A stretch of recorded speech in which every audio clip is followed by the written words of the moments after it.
Thank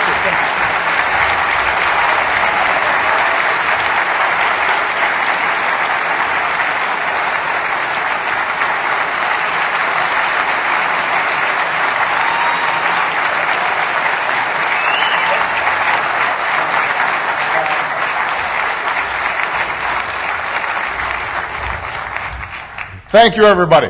And thank you, John, for that generous introduction. Congratulations to you and Fabienne and Luis for the recognition your companies so richly deserve. And thank you to the chairman of the Export-Import Bank, Fred Hochberg, for having me here today, and for all the important work the Ex-Im Bank is doing to help American businesses sell their ideas to the world. I also want to recognize the Secretary General of the OECD, Angel Gurria, for his leadership at that institution.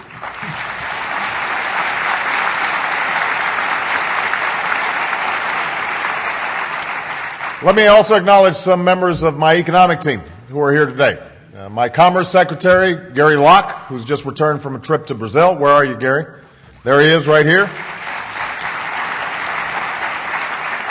Our U.S. Trade Representative, Ambassador Ron Kirk, who's been putting in a lot of miles. They are both doing a great job in the work of moving this country forward in tough times. Now, it has been our most pressing priority over the first year of my administration to deal with an unprecedented economic crisis, one that has been as serious as anything since the Great Depression. To do that required difficult and sometimes unpopular steps to rescue our financial system and to jumpstart an economic recovery.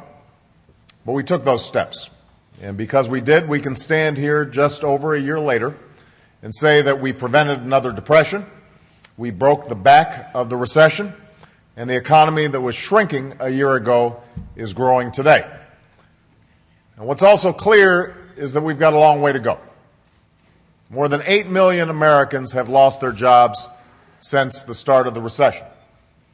Millions more remain underemployed, including those doing part-time work or odd jobs. And the middle class across this country has felt their economic security eroding for longer than they care to remember. That's why we continue to do everything we can to foster private sector job creation and to restore some sense of security. But the fact is, if we want to once again approach full employment, if we want to create broad, shared, and lasting wealth for our workers and our families, if we want an America that is ready to compete on the global playing field in the 21st century, then we can't slide back into an economy where we borrow too much and put off tough challenges. We can't return to an economy where too much of our prosperity is based on fleeting bubbles and rampant speculation. We have to rebuild our economy on a new, stronger, more balanced foundation for the future. A foundation that will advance the American people's prosperity at home and support American leadership in the world. And that's precisely what we've begun to do. We're catalyzing a new clean energy industry that has the potential to employ millions of workers in good jobs. We're investing in the skills and education of our workers and reforming our education system with a goal to once again lead the world in the proportion of college graduates by the end of this decade. We're building a better healthcare system that works for our people, our businesses, and our government alike. We're establishing clear, common-sense rules of the road for Wall Street that encourage innovation and creativity instead of recklessness and irresponsibility. Rules that prevent firms from taking risks that threaten to bring down the entire economy. And we are rebuilding an economy where we generate more American jobs in more American industries by producing and exporting more goods and services to other nations. Now, in my State of the Union address, I set a goal of doubling America's exports over the next 5 years, an increase that will support 2 million American jobs. And I've come to the Export-Import Bank Conference today to discuss the initial steps that we're taking to achieve that goal. I know the issue of exports and imports, the issue of trade and globalization have long evoked the passions of a lot of people in this country. I know there are differences of opinion between Democrats and Republicans, between business and labor, about the right approach. But I also know we are at a moment where it is absolutely necessary for us to get beyond those old debates. Those who would once support every free trade agreement now see that other countries have to play fair and the agreements have to be enforced. Otherwise, we're putting America at a profound disadvantage. Those who once would oppose any trade agreement now understand that there are new markets and new sectors out there that we need to break into if we want our workers to get ahead. And meanwhile, if you ask the average American what trade has offered them, they won't say that their televisions are cheaper or productivity is higher. They'd say they've seen the plant across town shut down, jobs dry up, communities deteriorate. And you can't blame them for feeling that way. Fact is, other countries haven't always played by the same set of rules. America hasn't always enforced our trade rights or made sure that the benefits of trade are broadly shared. We haven't always done enough to help our workers adapt to a changing world. Now, there's no question that as we compete in the global marketplace, we've got to look out for our workers. But to look out for our workers, we've got to be able to compete in the global marketplace. It's never been as important an opportunity for America as it is right now.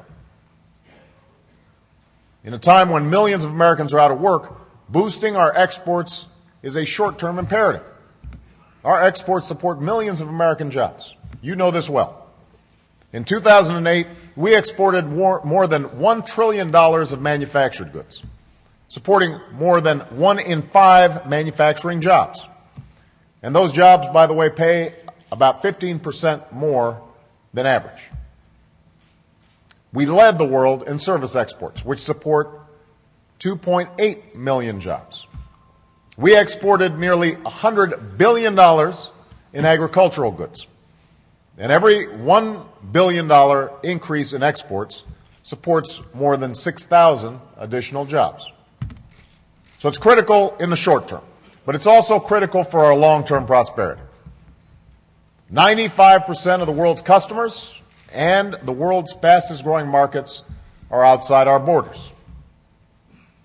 We need to compete for those customers because other nations are competing for them. They're investing in the skills and education of their people. They're investing in the high-demand industries of the future. They've benefited from American consumers. They've made themselves into export-based economies and positioned themselves for the jobs of the future. They're pursuing trade agreements with growing markets. And those agreements would give their companies access to those markets and put our workers and businesses at a disadvantage. So if we stand on the sidelines while they go after those customers, we'll lose out on the chance to create the good jobs our workers need right here at home. That's why standing on the sidelines is not what we intend to do. We need to remind ourselves we still have the most innovative economy in the world. We still have the most productive workers in the world. We have the finest universities in the world. We have the most dynamic and competitive markets in the world. We remain the #1 exporter of goods and services in the world. So we've got a terrific foundation to build on. But we can't be satisfied with being #1 right now. We shouldn't assume that our leadership is guaranteed. When other markets are growing and other nations are competing, we've got to get even better. We need to secure our companies